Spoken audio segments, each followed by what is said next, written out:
I want to start with you, Charlie, because the right is good at making the left and the anti-Trump Republicans look like the ones with the issues with the whole insurrection. It is clear that Kevin McCarthy and Mitch McConnell had grave concerns about the insurrection as well.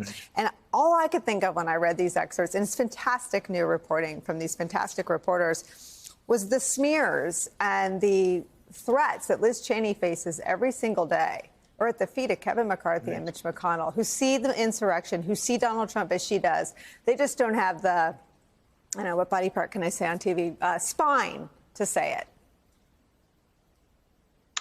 No, I mean, they had a spasm of conscience. Look, there's no riddle, puzzle, or enigma here.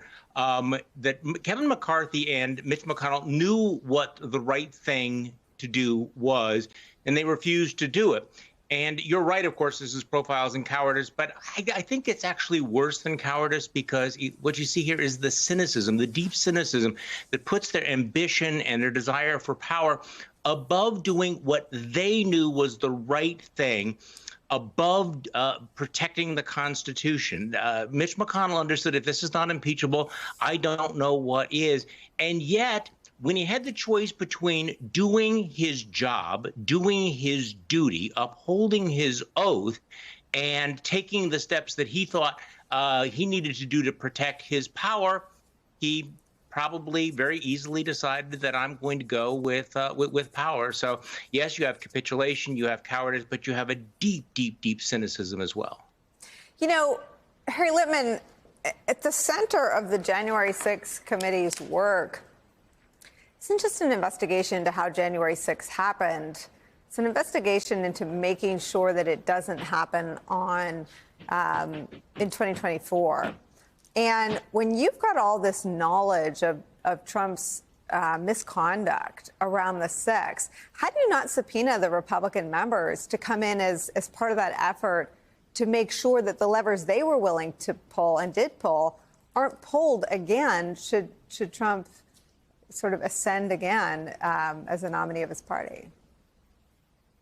Or at least push them to show up voluntarily. Look, on top of everything else, I totally agree with Charlie. We're used to a little bit of dishonesty, a little bit of cynicism, but this is spectacular and craven in the word that you say. But these are people who have their thumb on Washington, D.C., right? McCarthy knows the story. McConnell knows the story. When McConnell says, if this isn't impeachable, nothing is, this obviously means Trump's conduct. And the same with McCarthy, who fielded that notorious call. So they are really in possession of knowledge about what happened that the committee and the country needs. And yes, they're in possession of at least advice for how to make it not recur.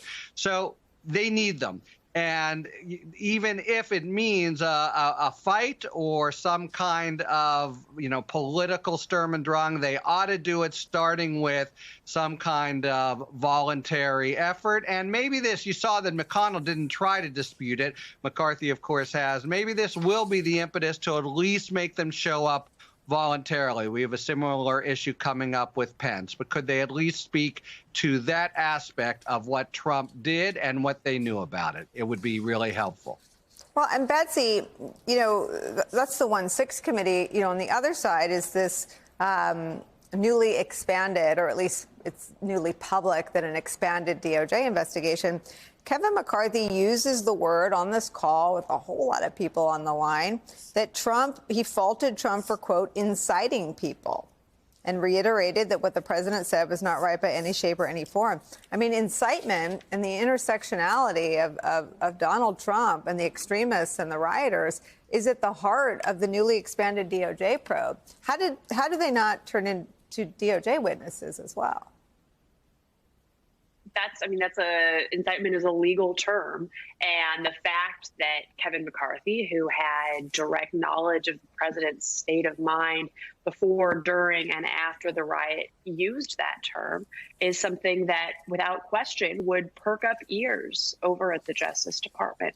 Another interesting piece of this is that there are some of the folks who are reaching out to DOJ right now about cooperating are people who were fairly high up within the infrastructure of the organization of the rally. Whenever we talk about Justice Department investigations, the typical strategy is start at the bottom of the chain of command and work your way up. Justice Department, when they give any sort of immunity deal to people in exchange for testimony, it's almost always because there's someone higher up in the pecking order than the person who got that deal who they're actually going after. There's been some reporting that there have been conversations potentially about some sort of deal for Ali Alexander, who was a key Stop the Steal organizer. The Times has now reported that Alex Jones is trying to get some sort of deal. The status of any deals like that would be really telling, because if DOJ starts immunizing these people who are already fairly high up in terms of the organizational hierarchy of the Stop the Steal project, it would suggest that the department's targets are even more senior than those folks. The fact that the DOJ investigation is proceeding the way it's proceeding means that there's probably more to come. That's probably going to be interesting. I don't want to overstate it, of course. DOJ is much more opaque, much more opaque than the Select Committee is. But there's more going on over there than we currently realize. Okay, now, Claire, because you know him well enough to call him Mitch, I saved the two Mitches for you. Let me show you Jonathan Swan brilliantly pressing the man you call Mitch. Well, as the Republican leader of the Senate, it should not be a front-page headline that I will support the Republican nominee for president. After you've said that about him, I think it's astonishing. I think I have an obligation to support the nominee of my party. And is there anything they could do? I will. That will mean that whoever the nominee is has gone out and earned the nomination. Okay, but Donald Trump earned it last time, and I'm just trying to understand, what you say matters. You're a very important voice in this country. You're the leader of your party, and you seem to hold two concurrent, conflicted positions, which is not at all inconsistent. Not at all inconsistent. I stand by everything I said I understand, but January 6th and everything I said on February the 13th. I understand that, but what I want to understand, which I haven't heard you address, is because I don't get to pick the Republican nominee for president. They're elected by the Republican voters all over the country. So the man that Mitch McConnell plans to support for leader of the free world, commander-in-chief of the United States military in 2024, should he be the nominee of his party, is a man he describes this way, Claire McCaskill.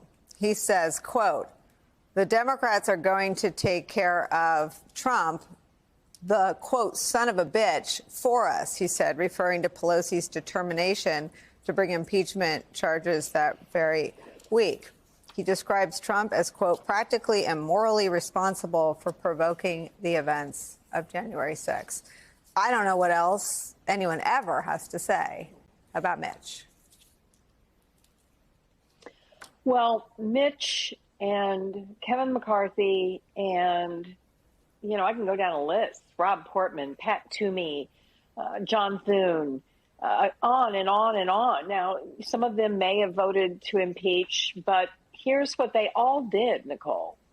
They all decided that this too will pass, the Trump phenomenon. And as bad as he was, as many lies as he told, as incompetent as he was, you should have heard some of the stories they told me when they'd come back from the White House, how clueless Trump was about any public policy issue, that it was all about just bragging about himself. All of them that I knew well, could not stand the guy, but they all were too afraid to be leaders.